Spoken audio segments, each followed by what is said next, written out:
할렐루야. 저는 순복음 제자교회에 소속된 박미경 목사입니다.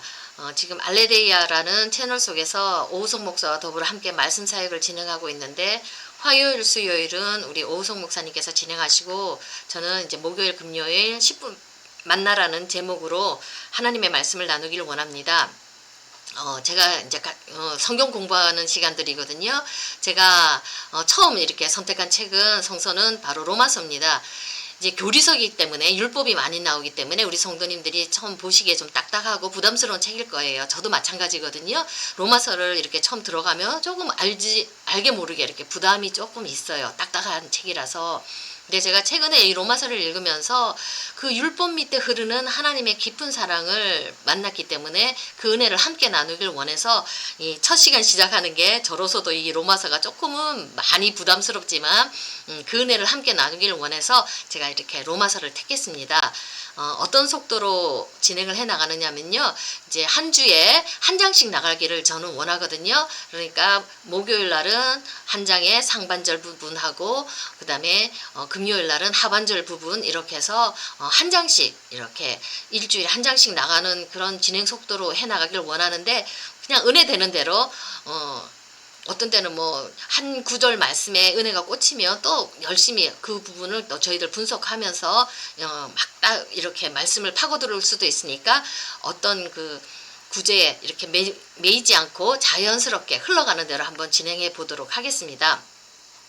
이제 첫 번째요. 로마서는 이제 우리 사도 바울 선생님이 로마 교인들을 향해서 쓴 편지입니다. 교리를 이제 설명해 주는 거, 교리를 가르쳐 주는 그런 책이거든요. 근데 우리 사도 바울 선생님이 제일 가고 싶어 했고 끝까지 가고 싶어 했던 데가, 복음을 전하고 싶어 했던 데가 바로 로마지요. 근데 사도 바울 선생님이 가서 복음을 전하기도 전에 로마의 교회 공동체가 세워진 거예요. 근데 이 이방인들의 모임들이기 때문에 교리에 대한 이해가 부족해서 사도 바울 선생님이 미리 이제 가기 전에 그들을 향해서 교리를 설명해주고 가르쳐준 그 편지가 바로 로마서예요.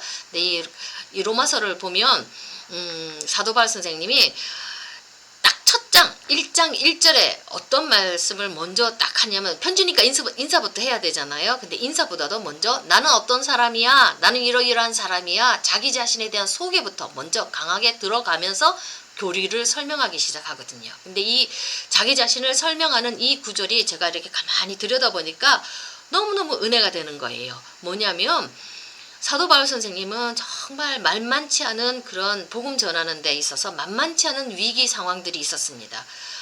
유대인들의 위협뿐만 아니라 교회 내에서도 사도 바울 선생님을 달갑지 않게 여겼어요. 교회 안에서조차도 사도 바울 선생님을 공격하는 적들이 있었거든요. 그런 위기 상황 속에서, 어려움 속에서도 사도 바울 선생님은 내가 누구냐, 나는 어떤 사람이라는 자기 확신이 정확하게 있었기 때문에 그 위협과 어려움들을 극복하면서 끝까지 복음을 전하는 사명을 완수했거든요. 자, 우리도 이 세상 살면서 한 사람의 크리스찬으로서 이 땅을 살면서 만만치 않은 시간들을 보내고 있습니다. 특히 지금 코로나 전국으로 인해서 우리의 교회가 많은 비난을 받기도 하고 어려움을 겪기도 하지요. 이런 위기 속에서, 위태로운 상황 속에서 내가 누구냐, 나는 어떤 사람이냐는 정체감이 정확하지 않으면 우리가 쓰러지고 넘어지고 우리가 제대로 살아나갈 수가 없어요. 이 어려움 속에서 우리보다 더한 어려움을 겪었던 사도 바울 선생님은 자기 자신에 대해서 어떤 정체감을 가지고 살아갔는지 오늘 본문을 통해서 우리가 함께 나눠보기를 원합니다. 먼저 1절 보면, 예수 그리스도의 종 바울은 사도로 부르심을 받아 하나님의 복음을 위하여 택정함을 입었으니, 이렇게 말씀하면서 첫 구절이 시작되고 있습니다. 자, 첫 번째, 자, 나는 예수 그리스도의 종이다. 자기 자신이 어디에 소속되어 있다는 소속감을 정확하게 천명하고 있습니다. 자, 누구누구의 종, 소유격 있죠. 나는 예수의 소유다. 나는 예수에게 속한 사람이다. 소속감의 문제예요. 나는 하나님에게 속했다. 나는 예수에게 속했다. 나는 교회에 속했다. 내가 어디에 소속되어 있는가를 정확하게 알 때 우리는 정체성이 흔들리질 않습니다. 요즘 성도들 가끔 이렇게 만나는 성도를 보면요, 교회도 다니고 그다음 이상한 이단 사설에도 빠져가지고 이것도 하나님 저것도 하나님, 소속감이 희미해가지고 그냥 이리 왔다 저리 갔다 하는 사람들을 제가 가끔 보면 참 답답할 때가 있어요. 그것뿐만 아니라 교회도 다니면서 세상도 열심히 섬기고 있어요.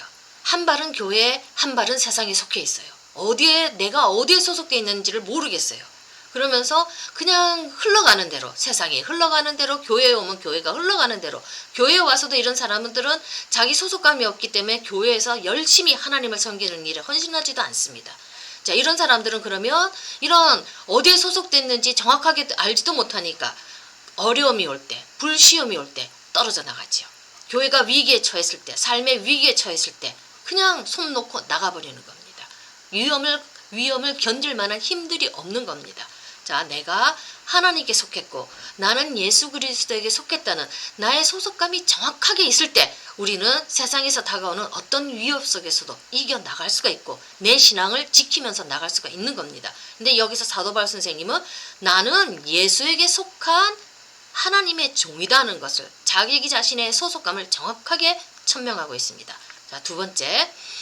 자, 그리고 우리 사도 바울 선생님은 나는 예수 그리스도에게 부름받은 하나님께 부름받은 사도라는 것, 자기 자신의 확신과 나의 위치가 사도라는 것에 대한 정확한 확신을 가지면서 자기 자신을 천명하고 있습니다. 자, 자기의 확신의 문제예요. 사도 바울 선생님, 제가 처음에 말씀했던 것처럼 사도 바울 선생님은 내외적으로 많은 비판을 받고 공격을 당했던 분입니다. 사도직의 근원을 놓고 넌 사도 아니야 이러면서 내부에서조차도 같은 기독교인조차도 사도 바울 선생님을 공격했습니다. 왜 그러냐면 다른 12사도들은 예수님과 더불어 같이 공생애를 보냈고 그 다음에 공생애를 보냈고 사도 바울 선생님처럼 교회를 핍박하는 사람은 아니었습니다. 사도 바울 선생님은 예수 그리스도를 직접 만나기 전까지는 교회를 핍박하던 사람이었죠. 그러니까 역사가 별로 좋지 않은 사람이었어요. 그러니까 같은 그 사도 바울 선생님의 역사를 알고 있는 사람들은 공격하는 거예요. 너 옛날에 예수 믿는 사람 공격했지 않니? 너 옛날에 예수 믿지도 않았고 예수와 같이 다니지도 않았고 공생의 사역을 하지도 않았는데 네가 무슨 사도야? 이러면서 사도 바울 선생님의 사역에 대해서 끊임없이 시비를 걸고 공격을 했던 거예요. 자, 비판이 있잖아요. 외부에서 하는 비판보다 내부에서 하는 비판이 들어올 때 우리 참 아파요. 힘들어요. 자, 내가 어떤 일을 하고 있는데 난 나름대로 좋아서 어떤 일을 하고 있는데 내 부모가 인정해주지 않을 때, 내 형제가 인정해주지 않을 때, 내 남편이 알아주지 않을 때 우리 흔들려요. 참 많이 어려워요. 너무너무 외로워요. 그런데 이럴 때 자, 나는 이 일이 하나님께로부터 왔어. 이건 하나님이 시킨 일이야. 하나님의 사명이야. 하나님의 부름받은 일이야. 이 자기 확신이 있으면 누가 뭐래도 그 일은 해나갈 수가 있는 겁니다. 사도 바울 선생님도 나는 하나님으로부터 직접 부름받은 사도로 부름받은 종이야. 이 확신, 내적 확신이 있었기 때문에 내 외부로부터 오는 어떤 위협 속에서도 사도 바울 선생님이 굴하지 않고 자신의 길을 걸어갔던 것입니다. 무슨 일을 할 때, 어떤 일을 할 때 내 내부에, 내 안에 어떤 확신을 가지고 있느냐가 그렇게 중요한 겁니다. 자, 엄마가 인정해주고 아버지가 인정해주고 다른 사람이 인정해주는 게 아니에요. 하나님께로 부름받았다. 하나님께로부터 택감받았다. 하나님께로부터 얻었다는 내부 안에 가지고 있는 이 확신이 우리가 인생을 튼튼하게 살 수 있도록 만들어준다는 겁니다. 사도 바울 선생님은 그걸 확실히 가지고 있었어요. 또 하나는 자, 나의 위치의 문제입니다. 포지션의 문제예요. 사도 바울 선생님은 나는 사도라, 교회 안에서 나의 위치는 사도라고 자신의 위치를 정확하게 알고 있었습니다. 자, 고린도전서 12장 28절을 보면요. 하나님이 교회 중에 몇을 세우셨으니 첫째는 사도요, 둘째는 선지자요, 셋째는 교사요, 그 다음은 병 고치는 은사와 서로 돕는 것과 다스리는 것과 각종 방언을 말하는 것이라 이렇게 말씀하고 있습니다. 교회 안에 은사를 따라서 자기 자신의 위치가 다 있다는 얘기죠. 포지션이 있다는 거지요. 자, 포지션을 떠나서 다른 사람의 위치로 가는 것, 그것이 바로 타락이죠. 우리 사탄이 그랬잖아요. 사단은 하나님을 섬기는, 하나님을 찬양하는 천사의 위치예요. 근데 그 위치를 떠나서 하나님이 되고자 했을 때 타락해서 마귀가 되고 사탄이 됐잖아요. 내 위치를 떠나서 다른 사람의 위치를 가는 거, 다른 사람의 자리를 가는 거, 다른 사람의 경계를 침범하는 거, 그게 죄악이고 타락이라는 겁니다. 자, 내 위치가 어디 있냐는 문제예요. 나의 위치. 근데 여기서 이거는 영적으로도 굉장히 나의 위치를 제자리를 찾는 것도 정말로 중요한 일이고요. 정신분석학적으로도 우리 정신심리적으로도 내 위치를 정확하게 아는 건 굉장히 중요합니다. 우리 선생님들 우리 성도들 우리 성도들이요 간혹 거세 불안이라든지 오이디푸스 컴플렉스라는 이런 정신분석적인 용어를 한번 들어봤을 겁니다. 이게 무슨 얘기냐면 아이들이 처음에 이제 엄마의 품속에 있을 때는 자기가 이제 왕인 줄 알아요. 엄마가 다 해주잖아요. 엄마가 왕같이 대접해주잖아요. 그러면 세상의 중심이 자기인 줄 알아요. 자기가 왕인 줄 알아요. 근데 조금 크면 한 4살, 5살 정도 되면 6살 되면 서서히 아버지의 금지가 들어와요. 아버지의 법이 들어오거든요. 하지마, 안 돼, 그렇게 해서는 안 돼, 이런 금지가 들어오고 법이 들어올 때 아이가 충격을 먹어요. 그래서 아이가 그때 막 거세 불안, 잘려 죽을 것 같은 불안이 막 오거든요. 근데 그 위치 속에서 아버지가 뭘 하냐면 너는 네 맘대로 살 수 없어. 내 법을 지켜야 돼. 너의 위치는 엄마 옆자리가 아니고 너는 자식의 아들의 위치로 가야 돼. 내 법을 따라야 돼. 너 왕 아니야. 이걸 배우는 게 바로 거세 불안이고 오이디푸스 콤플렉스를 건너는 거라고 그렇게 얘기를 하는 거거든요. 무슨 얘기냐면 아이가 심리적으로도 정신적으로도 아이는 아이의 위치에 있을 때 아버지의 법을 받아들이는 아이의 위치에 있을 때 그 아이가 진정한 인간이 된다는 그 얘기예요. 아버지의 법을 안 받아들이고 엄마의 옆자리 왕이 되는 그 자리로 가려갈 때 자기 위치를 지키지 않고 그 옆자리로 자기 위치 아닌 다른 자리로 가려고 하는 걸 도착이라고 그러고요. 좀 더 깊이 얘기하면 거기서 우리 요즘 교회에서 큰 이슈지요. 동성애의 성격 구조가 거기서 나오는 거예요. 법을 안 받아들인다는 얘기거든요. 내 위치를 안 받아들인다는 그 얘기거든요. 그래서 정신심리학적으로도 나의 위치를 정확하게 내 자리를 알고 그 자리에 있는 건 그만큼 중요한 거예요. 자, 저는 시댁에 들어가면 막내 며느리의 위치예요. 그렇지만 내 친정에서는 저는 장녀의 위치예요. 내가 장녀의 위치에 있었다고 해서 시댁에 들어갔을 때도 내가 장녀의 위치를 주장하면 안 돼요. 나는 막내 며느리의 위치에 들어가서 그 위치에서 윗사람들을 섬겨야 되는 거예요. 그게 바로 내가 내 자리를 정확하게 지키면서 내 위치 속에서 살아가는 지혜인 겁니다. 그게 하나님의 법이기도 하고요. 자, 이 위치를 떠나서 내가 다른 자리에 가버리면 가족 구조를 흔들어 버리는 거예요. 교회 전체의 구조를 흔들어 버리는 거예요. 이게 사단이 하는 짓인 겁니다. 위치를 흔들어 버리는 거, 구조를 흔들어 버리는 거.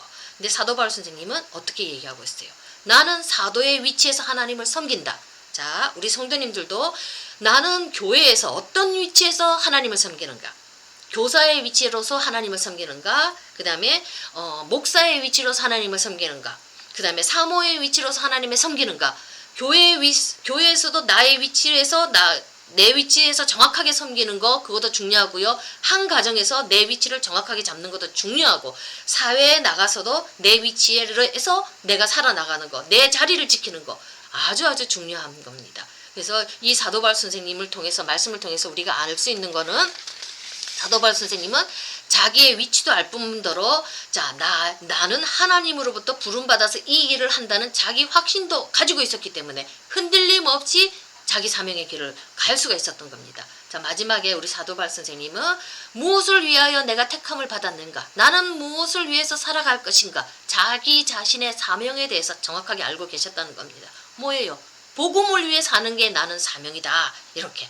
자, 결론적으로 얘기를 하면 사도 바울 선생님은 자기 소속감도 정확하게 알고 있었고요. 내 소속이 어딘가 정확하게 알고 있었고요. 그 다음에 나는 하나님으로부터 부름받았다는 자기 확신도 있었고요. 그 다음에 교회 안에 하나님의 공동체 안에 나의 위치가 어딘가 자기 자리도 알고 있고 나는 그 위치 속에서 어떤 일을 해야 되는가 자기 복음을 위해서 나는 택함을 받았다는 그런 확신을 가지면서 자기의 길을 걸어가셨던 분입니다. 자, 이 짧은 한 구절 안에 사도 바울이 나는 이런 사람이야. 나는 하나님께 부름받았고 나는 복음을 위해서 택함을 받았고 나는 교회 안에 이런 위치에 있는 사람이야. 자기를 정확하게 이 짧은 문장 속에서 보여주고 있는 겁니다. 이 짧은 한 절, 첫 절 말씀 속에서 우리가 많은 은혜를 받을 수가 있다고 저는 믿습니다. 자, 우리 개인에게도 적용될 때 나의 내적 확신은 어디서부터 오는가? 하나님으로부터 오는가? 외부의 다른 사람으로부터 오는가?